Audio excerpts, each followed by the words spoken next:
Welcome to Wholesale Change, the webcast and podcast from Distribution Strategy Group, where we offer thought leadership for wholesale change agents like you. Because if you are tuned into this program, you probably are a wholesale change agent. My name's Ian Heller with Distribution Strategy Group. I'll be your co-host today, along with my business partner. He's the Marquis of Market Share and the Doctor of Distribution, Jonathan Bine, PhD. Jonathan, how are you today? You're the master of alliteration. There's got to be an alliterative way to say that. There does. The ace of alliteration. There you go. Yep. So we have a great show today. So I'm really looking forward to having this conversation with you and our guest, who we'll introduce here in a couple of minutes. I do have a pretty bad cold today, so Jonathan may do most of the talking, which should substantially improve the quality of the show. But before we get started, we have to thank our sponsors, because without them, none of this would be possible. So first, we would like to thank Oracle NetSuite. For more than 20 years, Oracle NetSuite has helped organizations grow, scale, and adapt to unpredictable change with a unified true cloud platform. NetSuite especially enables fast-growing wholesale distribution companies to achieve operational excellence, manage margins and inventory, and support and expand their geographical footprint for years to come. NetSuite provides an integrated system that includes financials, ERP, HR management software, CRM, professional services automation, and omni-channel commerce. Most notably, though, is their demand planning and advanced inventory management capabilities, used by more than 28,000 customers in 215 countries and dependent territories. NetSuite has worked with HVAC, electronics, electrical, furniture, home goods, and industrial supply and equipment companies, just to name a few. NetSuite is a true cloud solution. Go to netsuite.com today to see why it's a great fit for your wholesale distribution company. We also want to thank CAVALLO, another regular sponsor of the Wholesale Change Show. CAVALLO was founded by a distributor who spent 2 decades perfecting and optimizing a high-powered, user-friendly solution built for distributors. CAVALLO's execution-based software provides sales teams with critical customer information to speed up order processing. You get precise control over every order, including workflow automation to ensure efficiency and accuracy across all your processes. You can also leverage CAVALLO's state-of-the-art business intelligence platform to know in real time if an order is out of compliance or in jeopardy, and where you can improve to power your company's next big moves. CAVALLO's data-driven approach has created the best-case scenario for modern distributors, software that meets you where you're at, with flexible on-premise and cloud options that empower users to take their next technological step at their own pace, no matter where you are in your technical journey. It's time to take control over your distribution business and accelerate your growth with CAVALLO's business intelligence platform and its distribution management software. Be sure to visit cavallo.com for more information. So thank you very much to CAVALLO and the NetSuite, because as I said, without them, this show wouldn't be possible. Now, I want to bring in our guest. Welcome, Mr. Paul Kennedy. Paul is an accomplished executive with over 30 years experience in plumbing, electrical, HVAC, refrigeration, and waterworks distribution. He currently serves as president and chief executive officer of the Dakota Supply Group. Paul serves as director on the boards of the American Supply Association and the National Association of Electrical Distributors, NEED. Paul, welcome to the Wholesale Change Show. Thank you, Ian. Glad to be here. Hi, Jonathan. Good to see you. This is DSG on DSG. That's right. It's the Distribution Strategy Group and the Dakota Supply Group. You know, it's talk about alliteration, Jonathan, to your point earlier. This is the azimuth of alliteration. Oh man, that's good. The azimuth of alliteration. It's going to be a long hour, isn't it? It already has been. But hopefully it's going to get better now. Absolutely. So, Paul, I have your career here. I mean, in summary bullet points. I mean, you've been in distribution for a long time, but you got in kind of an unusual way, because it looks like when I looked at your LinkedIn profile, instead of doing sort of the normal, traditional college route, you went into the Navy, right? I did. Yep. So tell me about that. Why did you make that choice, and how has it benefited you through your career? And then let's go through the rest of your career stuff. Sure. Well, I was standing in front of a judge, and he said, either go into service or no, I'm kidding. That's not the case. So I was a carpenter's helper through high school, working for one of my brothers, and had come to the conclusion I didn't want to be a carpenter for the rest of my life. And academically, I did well in high school, but didn't want to commit, time to going to college, and, had a real interest in seeing the world. So joined the Navy and got into their cryptologic program, which was an interesting path to, go down, and became an intelligence analyst with the Navy. And probably the best thing that happened is I met my wife, who was also in the Navy. So that was kind of the path I took. And then, when we left the Navy, ended up in Bemidji, Minnesota, which is where my wife is from, a small town in northern Minnesota. So that began my journey in the construction trades. From there, went to work for one of her uncles who owned a plumbing contracting business, and worked on the tools, worked in the field. My actual first job was pumping septic tanks. So that's where I started, working for her uncle. So it's been a journey from there. So I think the interesting approach from a Navy perspective is I really did kind of get into the business at the ground level, and every step along the way has, which I'll kind of walk through here, but every step along the way has informed me and prepared me for what was next. Well, if you started by pumping septic tanks, you actually got in at the underground level. Absolutely. Underground, right. The end of the food chain. There's right. Lots of lots of ways to describe that. Well, so Jonathan, I know you're on the road today, so we're going to jump right in because I know you've got a bunch of stuff to do as well. So, Paul, maybe you can sort of walk us through from Greg's Plumbing and Heating how you got into the distribution or supplier side of the business. And we'd also encourage our audience to ask questions. Please use the Q&A button if you remember, rather than the chat button. And we will ask Paul every question we can. So take it away, Paul. Walk us through Westburn Supply till today. Sure. So my first role in distribution after being in the plumbing business was at Westburn Supply in Bemidji, Minnesota. They had a small branch there that they had opened a year prior, and it didn't work out with the first manager. So I was a customer of theirs at Greg's Plumbing. So I was hired to run that branch. So that was my first step into distribution. Back in 95, had the opportunity, to continue to evolve my career with Westburn. So I was in Bemidji for a couple of years, picked up and moved to Fargo, North Dakota with Westburn, and took over the branch there. And larger opportunity that really provided another experience along the way, and then eventually moved to Minneapolis 2 years later to take over the North Central region for Westburn. At that time, Westburn had a couple hundred branches across the U.S., mostly on the plumbing and mechanical side. They did have a little bit of electrical, and most of the business was in Canada. A big electrical distributor and mechanical distributor in Canada. Rexel acquired Westburn in 2000. And so I actually worked for Rexel for about 9 months before they spun off the plumbing business to Wolseley. The business in the U.S. got integrated into Ferguson. The business in Canada became Wolseley Canada. So which will come back into play later in my career, which is interesting, an interesting connection. So spent the first couple of years with Ferguson, really integrating Westburn into the Ferguson business, and then became the VP for the Upper Midwest for Ferguson. Merging at that time, Westburn Supply, F&W was coming into the Ferguson fold, and then Ferguson had numerous branches here in the Upper Midwest. So did that for several years. And then in 2008, I was asked to go up and help out in Canada. So I commuted to Toronto for a couple of years, still had my US responsibility, and helped out in Ontario.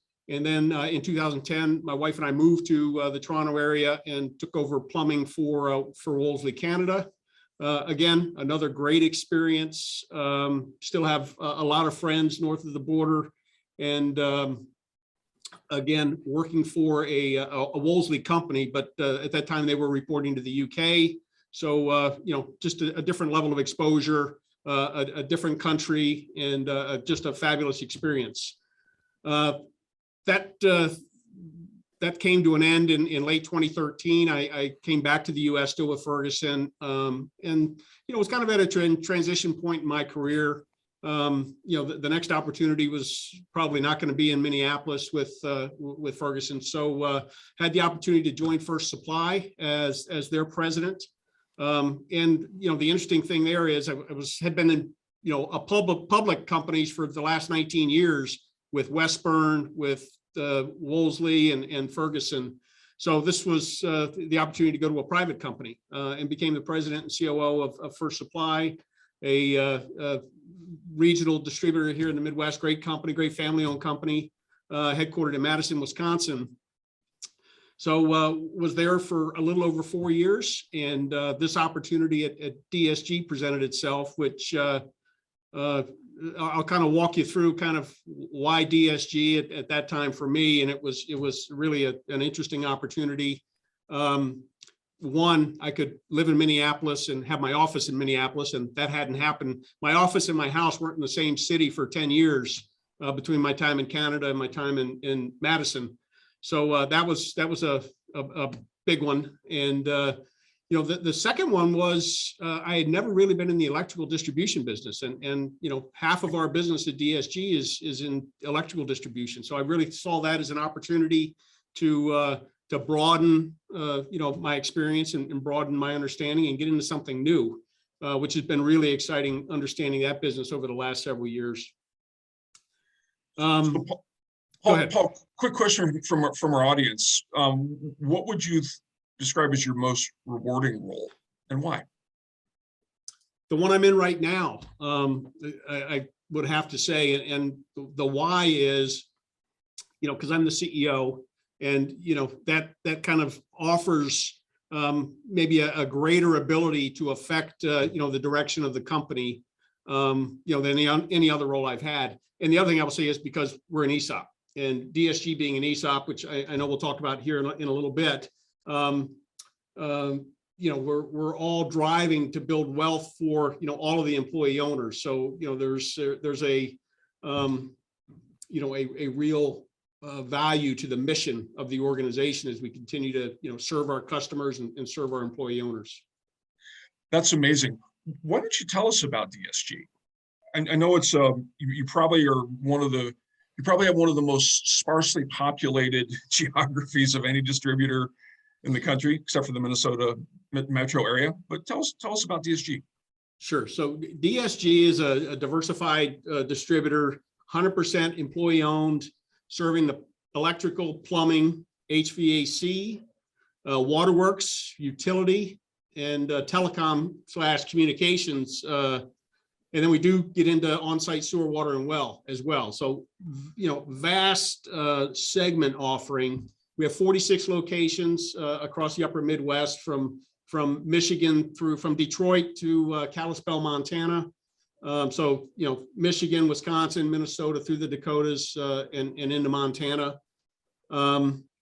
We were founded in 1898, so celebrating our 124th anniversary this year. And we were founded in Fargo, North Dakota.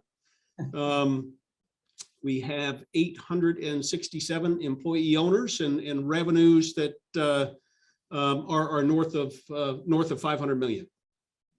Wow, what an amazing story! And you've grown, taking out inflation, 20% over the last couple of years. Is that right?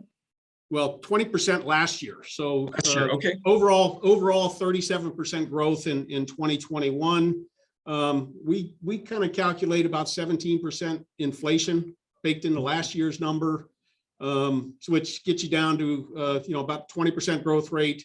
I'll attribute about 2% of that to acquisition, and the rest would be organic growth, segment expansion, and new branch openings, which is really kind of organic growth in and of itself. It is organic, and that's amazing. So really, net of inflation and net of acquisitions, you still grew 18%. That's incredible.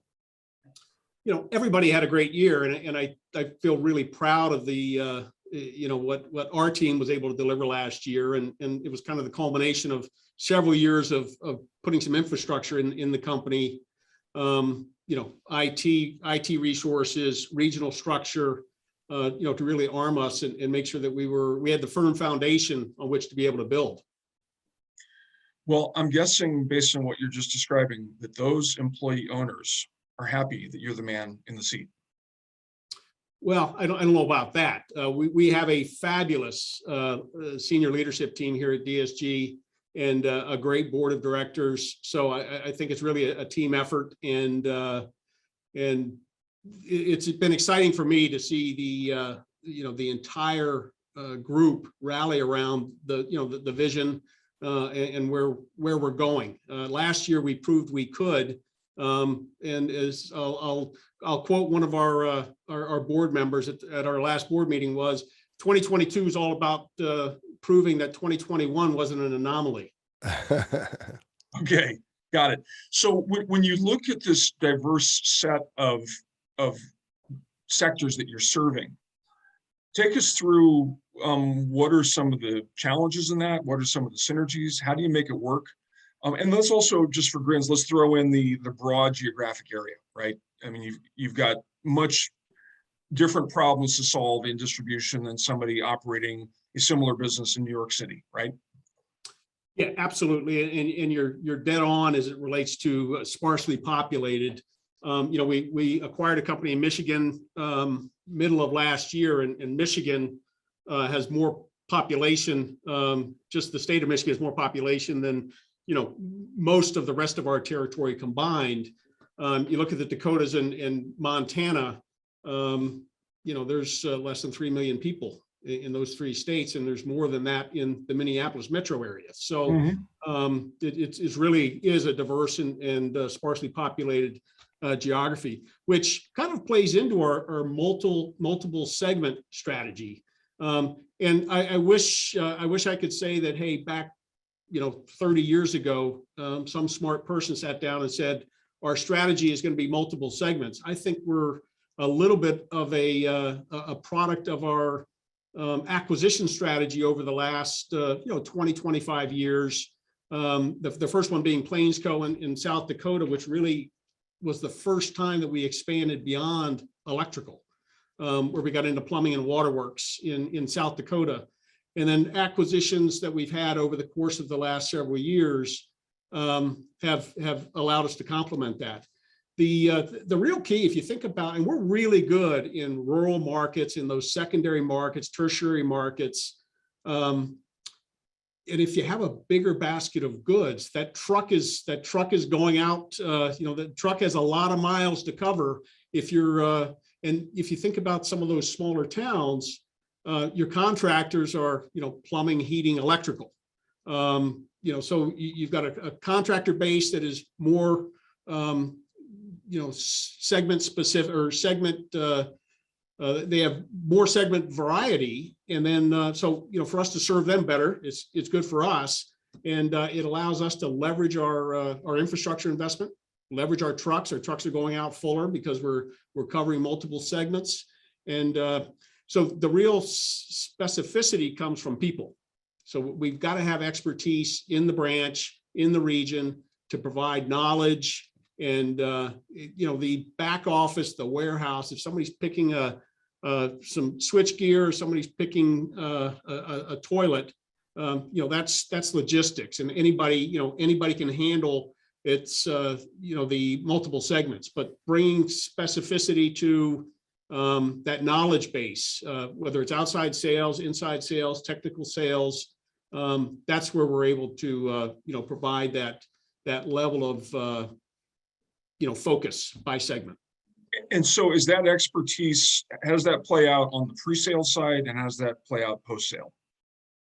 So pre-sale is really about bringing the experts to bear. If it's a waterworks, a waterworks project that's being engineered, we have a waterworks technical salesperson out, with the engineer, with the contractor, helping value engineer that. Same thing on lighting. We'd have a lighting design person, driving that.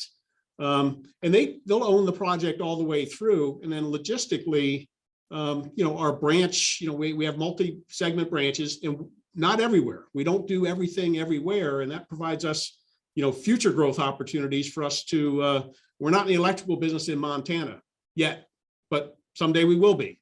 So that provides us a future growth opportunity as well. And is all of the electrical, or is most of it contractor, or is part of it industrial? What are you seeing there?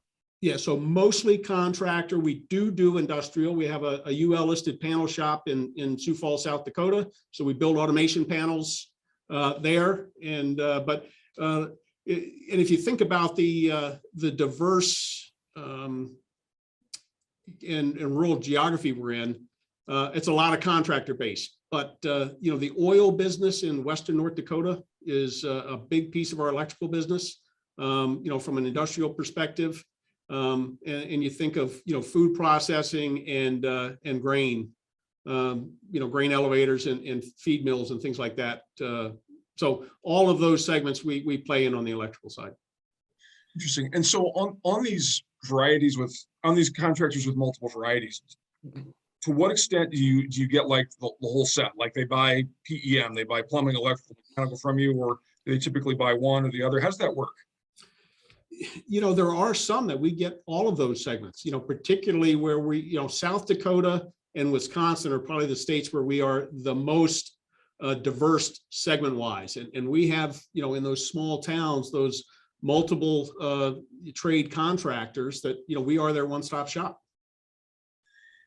And why do you think they buy from you? I think that, service, price, those are table stakes, right? So it's really about the people and we're in the community. We are, we're in the small town. Our employee owners are, at church, at the grocery store, at the post office with the customers. So it's really that developing that relationship that really resonates. We've got to provide solutions. We've got to be, we got to have inventory locally, and we've got to have the right price. That's just the ticket of entry. So now it's about how do we take that one step further and provide solutions for our customers and trust that they can, rely that we're going to be able to take care of them. And so when you think about the solutions, are you managing the set of solutions or the set of value-added services very proactively? How do you arrive on the set of solutions and value-added services that you offer? So, if we think about the last year and some of the supply chain woes, just solutions, over the course of the last 18 months is just being able to provide product. That's right. So, diversifying our supplier base to make sure and understanding that we have a role here to kind of take up the slack in the supply chain dysfunction that's going on right now. And so a big piece of the last 18 months is just ensuring that we have product to be able to, provide those solutions. From a value added perspective, it's, it's whether the way we do delivery. When I think of lighting, it's, delivering on carts and removing the packaging and things like that. Project management. So those are all value adds that, depending on the customer, depending on the job and the market, we add them in the sales process. And we have a question, Paul, actually from someone, a pretty interesting question. What role do outside salespeople play in the more rural areas of your footprint? And are in-branch interactions, telesales, and email more important in those regions? So we have a lot of sellers out on the road in those rural territories. Back to, my comment about, being local to the market. And so we absolutely, we want to meet the customer where they are. Some of them want to see an outside salesman and want to have that, that personal relationship and interaction. Hey, if that's the customer, if that's what the customer wants, we're going to provide that. Email. We rolled out text, text to order. So text to the main line. We do in really phone sales over the course of, the kind of the pandemic. We really doubled down on that in late 2020, engaged with Alex Goldfein and really drove a revenue growth project which we call DSG Let's Grow, which is just proactive, picking up the phone and calling customers. We couldn't be in their shop, so let's make sure that we're proactively calling customers. And we've seen, the level of engagement with that, just really is driving revenue, but our customers feel like we care more. So when you say picking up the phone and calling, does that mean you have a proactive group? Does that mean field sales? Does that mean customer service? Who's doing that? Everybody. So, Everybody. Wow. Inside sales, counter, outside sales, and we have a tracking mechanism, and they log their calls. One, just to prove that they're doing it to themselves and to everybody else. But the other thing is it provides a feedback loop. So the next time they call them, they know what they talked about and can follow up on a particular job or whatever the case may be. So, these interactions, and hey, some of those were happening before, but now we've made it intentional and have driven, kind of driven that as just part of our culture. And the thousands and thousands of, of those interactions that, again, some of those were happening before, but they are now much more intentional, and we're able to, to drive, the result back to the phone call and that interaction. That's extraordinary. Just as background for you and our listeners, we've been involved in numerous development of a capability to create a proactive inside sales group. And what we've typically found is that it works best if it's a dedicated group. But what you're saying is, hey, we've spread this across the entire company and it's worked great. So that's really a first that I've heard of. So kudos to you. And hey, it works great. I'm making a generic statement there. It works better in some places than it does others. But, when you have 350 people, sellers, counter, inside sales, outside sales, engaged with it, if we can get 75% of them really engaged in the process, we're winning every day. Nice. We actually have another question here. It says, Paul, how have customers' expectations changed? And what do you think will be permanent? He's offering, he says, hi, by the way, this is Ralph from SIF. CIPH, right? CIPH. Yeah. Hi, Ralph. Right, Super. right. Great to hear from you. So how have customers' expectations changed? I think, frankly, they've become more accepting as it relates to inventory. And this is recent. They understand the inventory challenges and are more open to us delivering alternate solutions. So if they call up with a particular brand that they want or something, they say, hey, I don't have that, but I've got this. And we can talk through that together. That's one. Secondly, I will say price.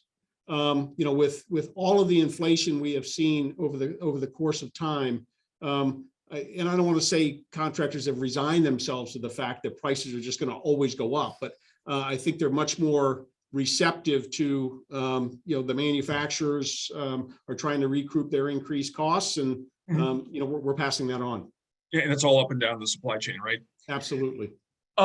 So, I mean, the entire world knows two words they didn't know before COVID. They know PPE. They know what personal protection equipment is, and they know the word supply chain.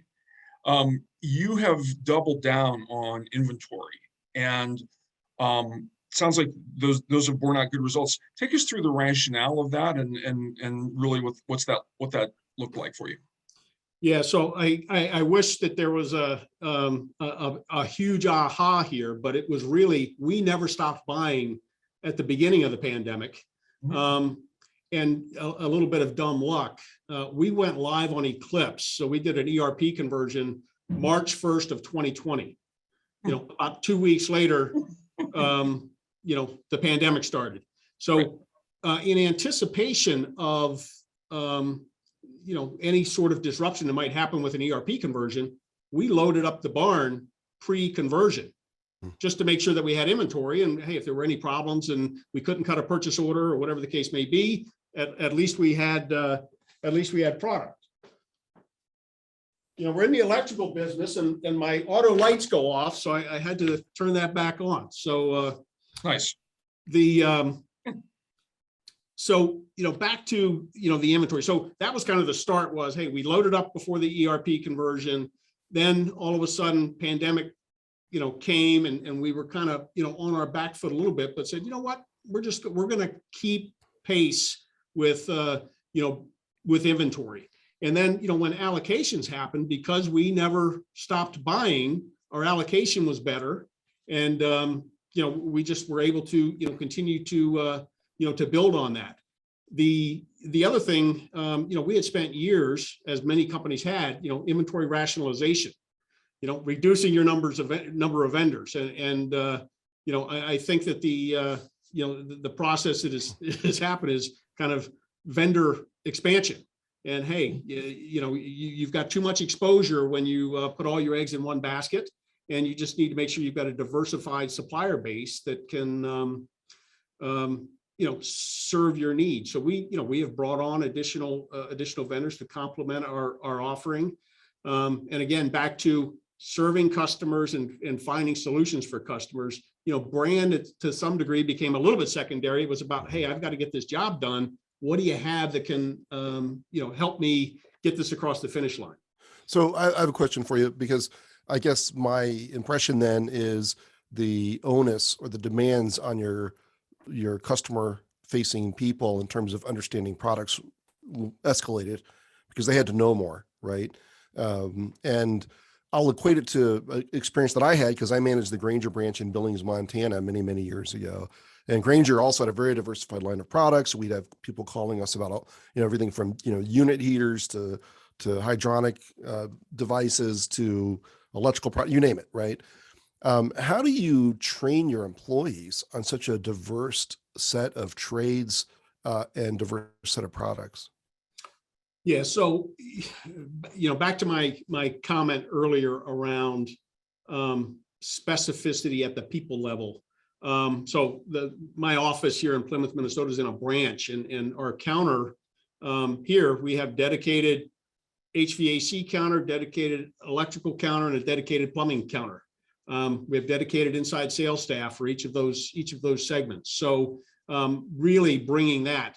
I will tell you that the counter people and inside sales are probably some of the most diverse, and they just pick that up. If they're picking up the slack at the counter, electrical customers there, they overhear things and they kind of train themselves on that.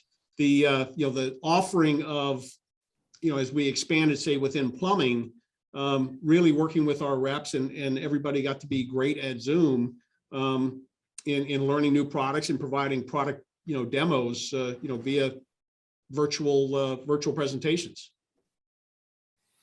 Yeah, so it's really just there's no way around just getting good training, is there? I mean, you really just have to you leverage your supplier resources, invest the time in the people, and I feel like in my experience, Paul, contractors especially want to talk to distributor employees who understand products. Is that your experience?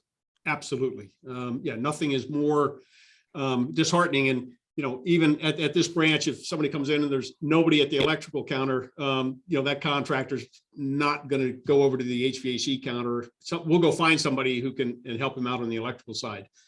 They absolutely want that expertise. They want, when they describe something, they want somebody that can help them identify it. Yeah, absolutely. So let's shift a little bit into a discussion of your culture and how ESOP plays into the culture, and also how it maybe enhances your acquisition strategy. Sure. So when I joined DSG, back to living in the same town and exposure to the electrical business, and another big piece of that was ESOP. And as I began some research and even looked at the DSG's website before I joined the company, I just really felt like an ESOP and employee ownership was going to drive a different level of engagement and a different culture, within the organization. And that's proven to be true, as I've joined the company. I've never seen more people walking in the parking lot, stopping and picking up a piece of garbage in one of our branches than employee owners. So I mean, there's a there seems to be a greater care that hey, I really am an owner, and I've got an ownership stake in the success of the company, and we all have that. So I think from a cultural perspective, it's it's about building wealth from an employee ownership perspective. So the performance of the company helps drive that. But I think there's also this feeling of I'm part of the ownership of this company. I've got a more vested interest than maybe somebody else does working, working for somebody else. We're just like any other company. We have a leadership team that, makes the decisions and drives the business forward.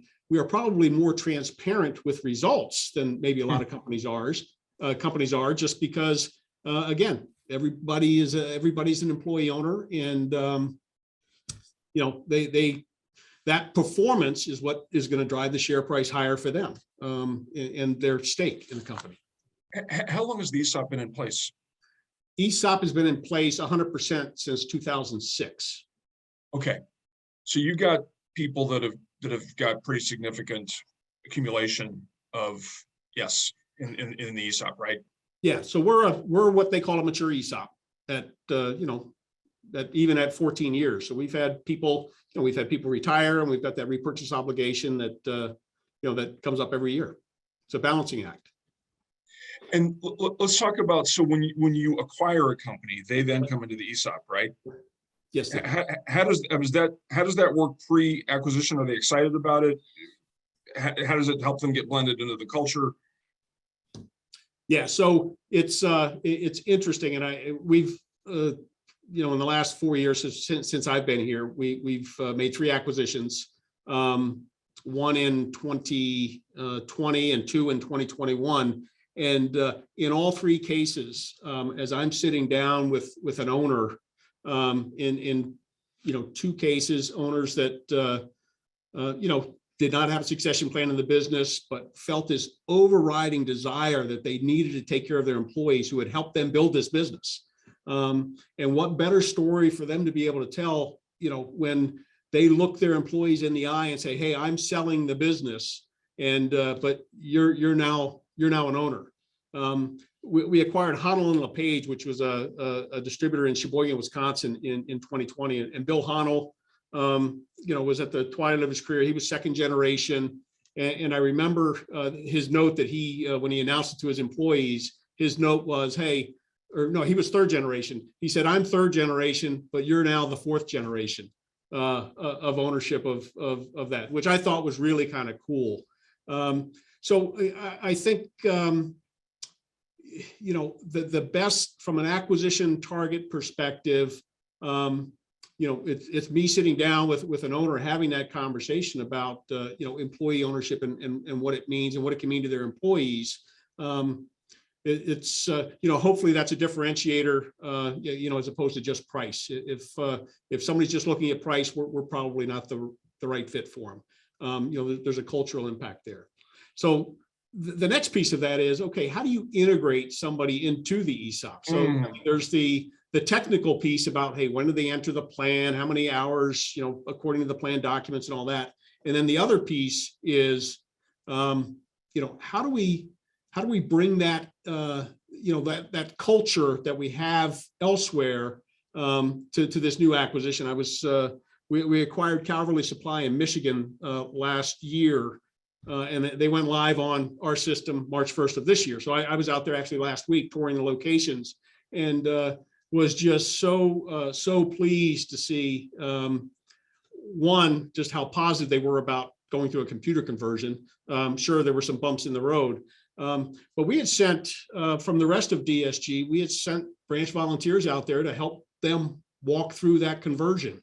And, just the stories I was hearing about, so-and-so from Montana that went to Saginaw and helped them. And I think that really helps solidify to them what it means to be an employee owner with DSG. Amazing. Amazing. We have a question here, actually, from your good buddy Ralph. How have new hires adjusted because of the pandemic? Tell Ralph he only gets one question. Well, and that's like, can I ask you a question? Well, you just did, right? Right. So new hires during the pandemic, it's been, we've been able to onboard them locally. We've got a pretty robust onboarding process. The one thing that we had not done for a while is we bring all new hires in quarterly and do a group onboarding. I've got a piece of that. The rest of the leadership team has a piece of that. And we just didn't do that, kind of during the pandemic. We tried recording some stuff and I don't think it's the same. So we're kind of starting that back up right now. But, from an onboarding process, it was pretty much, and we've hired, in 2021, we added 166 people. Wow. 68 of them came through acquisition. So, about 100 people that joined the organization net. But when you're in 46 locations, that's a couple here and a couple there, and you're able to, provide that local onboarding process, which is really important. So we have a couple of other questions. Someone is asking, when you think about service as a differentiator, what does that evolution look like for you, particularly with the rise of digital? Great question. And I think I'll kind of go back to a comment I made earlier is about meeting the customer where they are, and providing that experience. Some want to be touched in person. Some want that e-commerce, that e-commerce digital solution. Some want other digital solutions to provide that. So we made an investment in e-commerce back in late 2019 ahead of our ERP conversion. We're still not where I want it to be, but we're providing those digital solutions in addition to that personal connection. So bill pay, bill trust, finding other solutions to allow customers to engage with us, get information that they might otherwise not be able to get without a phone call, check inventory. So it's really, in my mind, leveraging digital to meet customers where they are, no matter what that means. I think that makes sense. I mean, that blend of people and digital is really what you're trying to get across. And what you've described is, yeah, we take the people side seriously. We also take the business seriously from an analytic standpoint, right? We're running things by the numbers, but we're also looking at the people side, and you've got a good blend of both. We've got a couple of great other questions here. One question is just curious about the DSG board structure. With employee ownership, is there an employer representation of the board besides you? Is that one of my board members? It's somebody named Rick. I won't say more than that. Hi, Paul. Rick here. Yeah, I'm kidding. So our board consists of, and we've had an evolution of our board over the last 4 years. At one time, we were 100% internal board, and we are now kind of completely flipped. We're 100% external, and besides me. The one thing we do have from a representation perspective is an ESOP committee that reports to the board every year. So we have the ESOP committee in to the board meeting, talk about what's going on with the ESOP, talk about, kind of be the voice of the employee owner at the employee owner level, which I think is a really important engagement tool. And I rotate our board meetings around to our branches. So, every board meeting, we end up having a dinner with branch folks. So, the board can hear firsthand, what's going on in the company, and also ask questions and get feedback. So the board, we've got a fabulous board. We kind of built out a skills matrix for what we were looking for as we continue to build the board out, and have some great expertise, from ESOPs to supply chain to IT to marketing, really broad-based experience and really well-rounded. I've actually seen it in an ESOP, to the point of Rick's question, where somebody who was 3 levels below the CEO was actually on the board.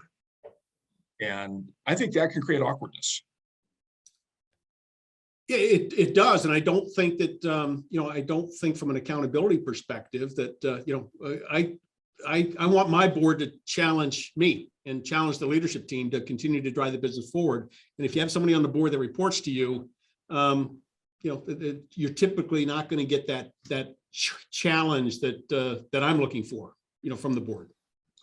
So we've got one more question, but I think before that, if I were to predict your next move, public, family owned, ESOP, you're going to be running a PE-backed company in 10 years. His next career move? His next career move. Yeah. I mean, you've done the three, that would be the fourth. So to that end, ESOP will be where it ends. That's it. Huh? Okay, very good. Where do you see DSG 5 years from now? And how do you and DSG plan to get there? Yeah, it's interesting. I think I share with you that I spent the first, 3 or 4 years, with the leadership team, really building out the foundation of the company that was going to allow us to, grow like we're growing and continue to grow. So, we have aspirations to continue to grow significantly. And you thinking about, even with the sparse population of where we are, with segment expansion, with new branch opportunities, and with acquisitions, we have plenty of runway in front of us to continue to grow at a brisk pace. And that's my expectation is that we're going to continue to grow. That growth provides not only financial opportunities for our employee owners, but also provides career opportunities, for them to continue to grow their career, within DSG. And does growth look like in region, on region, out of region, both? What's the mix look like? Yeah. So if again, we have plenty of runway in our current footprint. We don't have 100% market share anywhere. So we'll continue to drive that forward. And as I mentioned, we're not in every segment in every state. So we've got that opportunity. I would think about growth in our current footprint, contiguous footprint, and if the right opportunity came along, something beyond that. But I like to think, and I mentioned earlier, we're kind of we cover rural markets. We're kind of Midwest people, and I think that we've got a good formula to serve those customers, and I think that serves us well. Beautiful. It sounds fantastic. It's really been interesting to talk to you today. Really appreciate the time that you spent with us. I think we probably should go ahead and wrap up now. But thank you so much for being here, Paul. It's fascinating. We have more questions than we could possibly handle. I do want to give our audience a little bit of information about upcoming programs. On April 6th, we have our next webinar, State of Distributor Technology, a Guide for Growth. Jonathan and I will be presenting that. That one's brought to you by Epicor and Connexium. You're not going to want to miss that because there's a lot of information about using technology to help drive a growth strategy. And then April 13th, we have our next episode of the Wholesale Change Show. We'll have Randy Eddy, who's the CEO of U.S. Electrical Services, talking about the link between culture and business results, which is something that you really talked about too today, Paul. Paul, thank you so much for being on the show. We sure appreciate it. To all of our listeners, thank you for tuning in. We appreciate that as well. You can reach Paul at paul.kennedy@dsgsupply.com. That's paul.kennedy@dsgsupply.com, or go to distributionstrategy.com to reach me or Jonathan. Paul, thank you, sir. Thank you. I appreciate the opportunity to tell DSG's story. It was fantastic. It was really great to have you on the show. Jonathan, good to work with you again, my friend. Mutual. It's been grand fun. Great. All right, everyone. Thank you for being on the Wholesale Change Show, and we'll see you next week or 2 weeks from now. Bye now.